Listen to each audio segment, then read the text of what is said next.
Bonjour et bienvenue dans cette vidéo, ici Steve. Aujourd'hui, nous allons voir 13 problèmes que seuls les hypersensibles peuvent comprendre. Si vous êtes une personne qui réfléchissait beaucoup et qui ressent énormément les émotions, il se peut que vous fassiez partie des 20% de la population qui sont hypersensibles.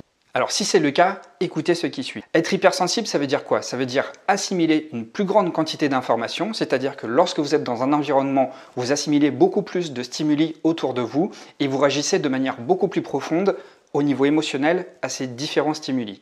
Alors si vous vous considérez comme une personne hypersensible, vous êtes probablement plus empathique, plus consciente des choses qui se passent au plan de votre existence. Vous avez une réflexion existentielle beaucoup plus accrue que les autres personnes. Les personnes hypersensibles sont des personnes créatives, des personnes passionnées et en général, pour ces personnes, on parle d'un QI émotionnel beaucoup plus élevé que la moyenne. Cependant, ressentir et traiter des informations autour de soi beaucoup plus intensément a des inconvénients que seuls les hypersensibles peuvent comprendre. Et c'est ce que je vous propose de regarder dans cette vidéo. Donc restez bien connectés jusqu'au bout, nous allons voir ces 13 problèmes que seuls les hypersensibles peuvent comprendre. Mais avant tout, si vous êtes intéressé pour mieux gérer vos émotions et vous sentir beaucoup plus à l'aise en société lorsque vous êtes bousculé, lorsque vous êtes chamboulé, lorsque vous êtes bouleversé par une quantité émotionnelle qui est difficile à gérer, je propose justement une méthode qui est très facile, très rapide. Le lien est juste dans la description, vous avez juste à jeter un coup d'œil et vous verrez que c'est un programme qui est destiné à mieux maîtriser vos émotions. Mais maintenant, sans plus attendre, nous allons voir le premier problème que ressentent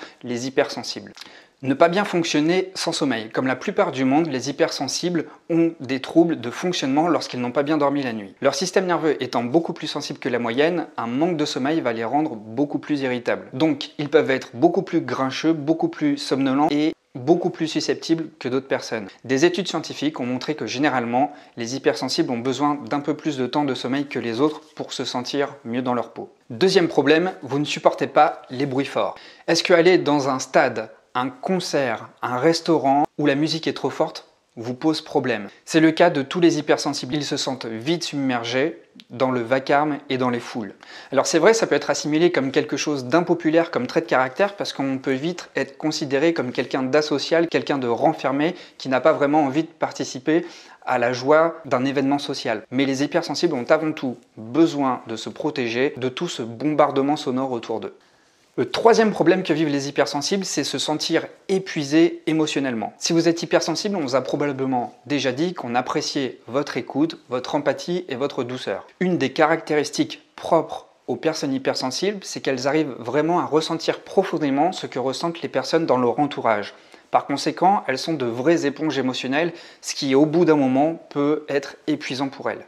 Quatrième problème, c'est d'analyser profondément autour de soi les interactions sociales. En général, les hypersensibles arrivent à impressionner leur entourage car ils savent enregistrer, analyser, remarquer toutes les subtilités qui se passent dans les interactions autour de soi. Ce sont des indices qui échappent souvent aux autres, par exemple la communication non verbale, toute la posture non verbale que les autres ne perçoivent pas, ou par exemple l'intonation de la voix qui change.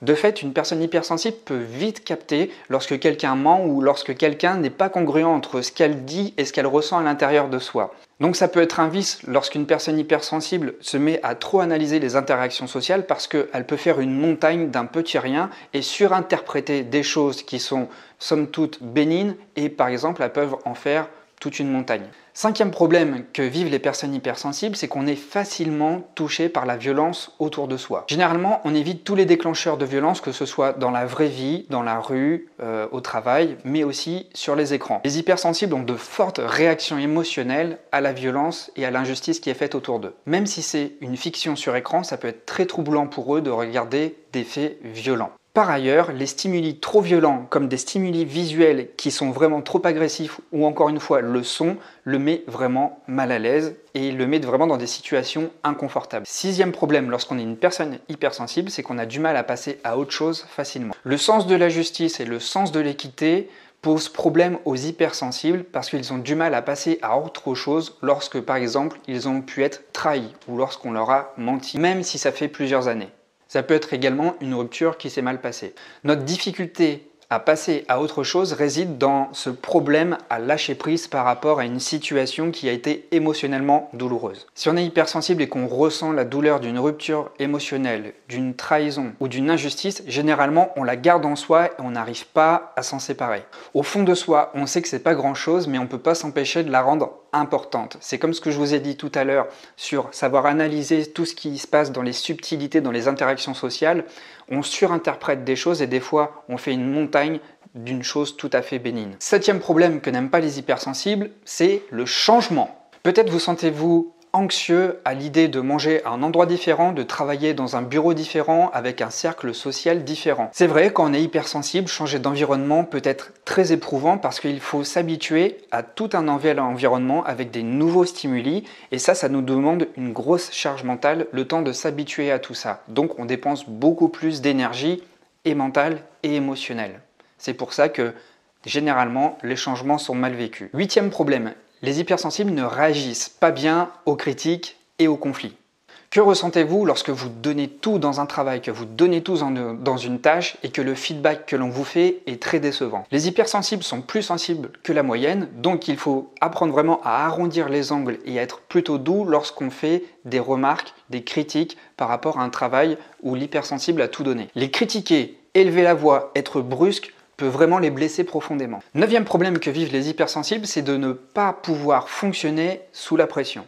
Si vous entendez autour de vous des personnes qui se sentent stimulées par la pression, que ce soit au niveau des tâches mais aussi au niveau du timing, il y a de fortes chances que ces personnes ne soient pas hypersensibles. Les hypersensibles détestent les deadlines et toute autre forme de pression parce qu'ils ont l'impression de devoir jongler avec plusieurs tâches dans un minimum de temps, ce qui est tout à fait contraignant pour eux. Cela revient à se faire harakiri. Ils préfèrent prendre leur temps dans leur projet et y consacrer toute leur attention. Dixième problème. Les limites des hypersensibles sont trop facilement ignorées. Généralement, on préfère satisfaire les besoins des autres au détriment des siens, au risque de s'oublier complètement. Votre sens fort de la compassion vous fait oublier vos propres besoins et détourne votre attention de vous-même et met les autres en priorité. Il est donc difficile pour un hypersensible de dire non et de respecter ses propres limites. Les hypersensibles sont émotionnellement plus conscients des choses, donc naturellement, ils compatissent beaucoup plus facilement. Et ça, lorsque l'entourage le détecte, eh bien souvent, ils en profitent. À cause de cela, les hypersensibles disent souvent oui à leur entourage parce qu'évidemment, ils aiment plaire, ils aiment rendre service, même si au fond d'eux, ils ne le souhaitent pas.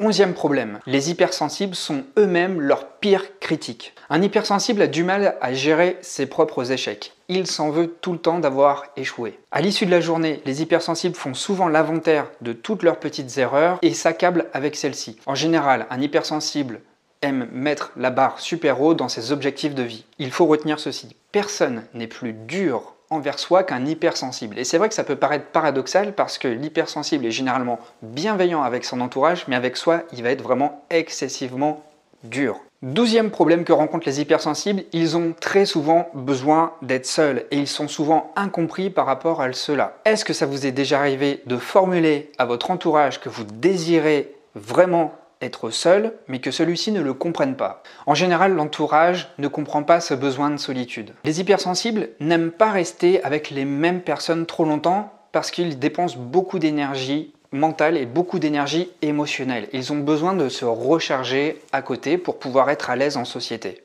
Il faut vraiment comprendre ça. Lorsqu'ils vivent des interactions sociales, ils encaissent tout à un niveau beaucoup plus profond que les autres. On le sait, ce sont des personnes émotives, des personnes très empathiques. Ils ont besoin de beaucoup plus de temps pour se reposer de la charge mentale et de la charge émotionnelle. 13e et dernier point que rencontrent les hypersensibles, c'est qu'ils se sentent souvent incompris. Si vous êtes une personne hypersensible, vous avez certainement senti cette sensation d'être très souvent incompris des autres. Et c'est normal, comme je vous l'ai dit au début de la vidéo, une personne sur 5, donc 20% de la population, a ces traits propres à l'hypersensibilité, ce qui fait que ce n'est pas une majorité. Donc, on est une minorité par rapport à la population. Donc ça peut être une difficulté pour les autres de comprendre votre point de vue. Aussi, beaucoup de personnes ne savent pas que ce fonctionnement qui est vraiment spécifique existe, donc ils ignorent parfaitement votre manière de fonctionner. C'est vrai, lorsque vous êtes au restaurant ou lorsque vous êtes à un endroit qui est assez jovial et que vous faites un peu la tête, que vous singez des signes de malaise, les autres ont du mal à comprendre parce que l'ambiance est bonne et c'est vrai que c'est dur de comprendre lorsqu'une personne se sent mal à l'aise alors que tout va bien. On peut souvent être qualifié de rabat-joie. Mais malgré ceci, il n'y a pas que des problèmes. Les hypersensibles ont quand même malgré tout de belles caractéristiques dans leur manière de fonctionner. Il y a autant de problèmes que de choses positives dans la vie d'un hypersensible. Vous êtes une personne perspicace, vous êtes une personne ouverte d'esprit, vous êtes une personne créative, vous êtes une personne chaleureuse. Ces émotions fortes signifient aussi que vous avez une grande capacité de compréhension, de compassion et de gentillesse. Bref, vous avez tous les meilleurs attributs d'une personne qui est humaine. Donc rappelez-vous, malgré tous ces problèmes que vous pouvez vivre en société ou que vous pouvez vivre dans votre couple ou en famille, votre présence rend le monde meilleur. Si vous voulez vivre des moments beaucoup plus sympas, beaucoup plus équilibrés, beaucoup plus stables en famille, en société ou dans n'importe quel domaine de votre vie, sachez qu'il y a une mini-formation qui vous attend en ligne, elle est à prix mini aussi, et si vous n'êtes pas encore convaincu que vous êtes une personne hypersensible, il y a un quiz pour vous tester. Voilà, c'est tout pour cette vidéo. Si cette vidéo vous a plu, n'hésitez pas à la partager et à la liker. Abonnez-vous à la chaîne parce qu'il y a du contenu encore qui va arriver sur cette thématique-là. Moi, je vous remercie et je vous dis à très bientôt pour une nouvelle vidéo. Bye bye!